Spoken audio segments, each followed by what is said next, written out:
The 1938D Lincoln Wheat Penny occupies a curious space in the pantheon of American numismatics, straddling the line between the commonplace and the extraordinary. Struck at the Denver Mint during a period of cautious optimism as the United States continued its slow climb out of the Great Depression, this coin is both a product of its time and a testament to the enduring appeal of condition rarity. With a mintage of 20,010,000 pieces, the 1938D is far from the scarcest wheat penny, yet examples in pristine, gem-quality condition have realized prices exceeding $2,700, a valuation that underscores the delicate interplay of survival rates, collector demand, and historical resonance.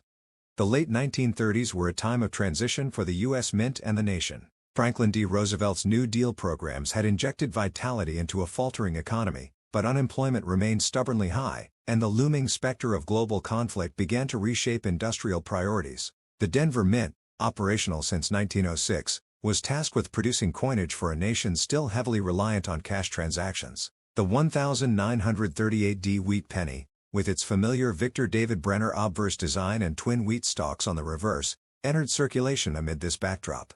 Unlike the rare 1931S or the celebrated 1909S VDB, the 1938D was not immediately recognized as a key date. Its initial obscurity, however, belied the challenges of preservation. Widespread circulation, combined with the copper-hungry scrap drives of World War II, ensured that the majority of these pennies were spent into oblivion or melted for munitions. Today, locating a 1938D in original mint state condition, free from cleaning, corrosion, or significant wear, is a pursuit that rewards both diligence and luck. Grading is the linchpin of value for the 1938D Wheat Penny. Coins are evaluated on the Sheldon scale, a 70-point system where MS60 denotes uncirculated status and MS70 represents perfection. For the 1938D, the leap from MS65 red to MS67 red is where prices escalate exponentially. A 1938D graded MS65 red might trade for $400 to $600, while an MS67 red, a condition so pristine that even under 5x magnification, no discernible marks disrupt the surfaces, can command $2,000 to $2,700 at auction. The distinction lies in the interplay of luster, strike, and color. Original red, RD, coins, which retain their fiery copper brilliance, are exponentially more valuable than their brown, BN, counterparts. Over time, copper oxidizes, transitioning from red to reddish-brown, RB, and finally to brown. Coins stored in rolls, bank bags, or arid environments are more likely to preserve their original hue, while those exposed to humidity or pollutants degrade faster. The Denver Mint's production practices further influence the 1938D's numismatic profile.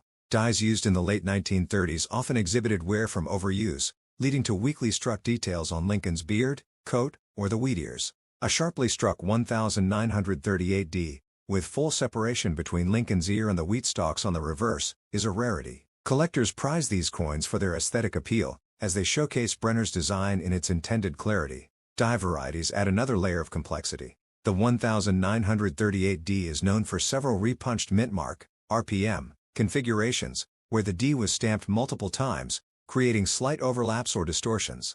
These varieties, cataloged by specialists like John Wexler and Kevin Flynn, are sought after by completists building advanced wheat penny sets. While not as lucrative as the famed 1955 double die, a 1938D with a pronounced RPM might command a 20% to 40% premium over a standard coin in the same grade. Market dynamics for the 1938D reflect broader trends in copper coin collecting.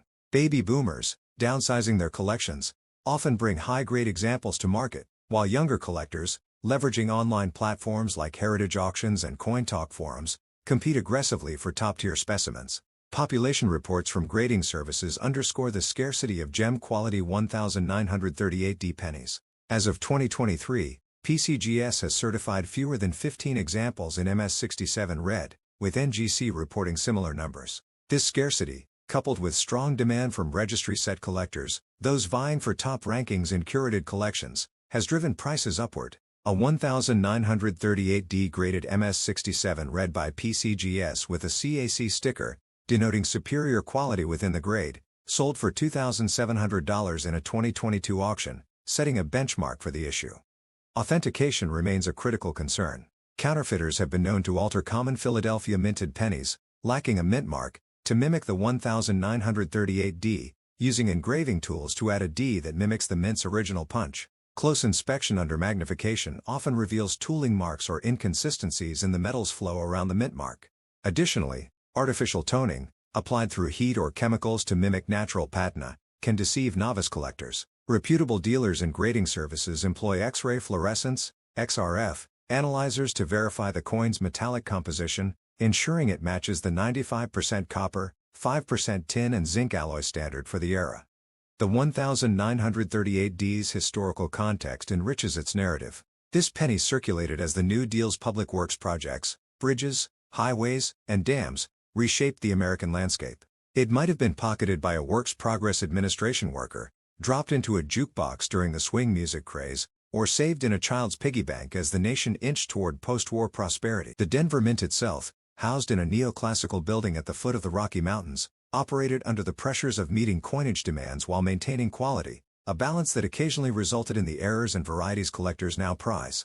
Preservation techniques are paramount for copper coins. Collectors store high-grade 1938D pennies in inert mylar flips or acrylic slabs, avoiding polyvinyl chloride, PVC, holders, which can leach chemicals and cause green corrosion. Humidity-controlled environments, ideally below 50% relative humidity, slow oxidation, while handling coins by the edges minimizes fingerprint damage. Some enthusiasts use silica gel packets in storage boxes to absorb excess moisture, though excessive dryness can lead to brittle surfaces. The 1938D wheat penny's journey from circulation workhorse to numismatic star mirrors the evolution of coin collecting itself. Once dismissed as too common for serious attention, it now occupies a niche where condition rarity trumps mintage figures. For the collector, acquiring a gem-quality 1938D is both an investment and an act of preservation, a way to safeguard a tangible piece of Depression-era history. In its surfaces, one can trace the story of a nation navigating economic recovery, the quiet diligence of the Denver Mint, and the enduring human impulse to find value in the mundane. As the market for high-grade copper coins continues to mature, the 1938D wheat penny stands as a reminder that rarity is not always a matter of scarcity, but often of survival.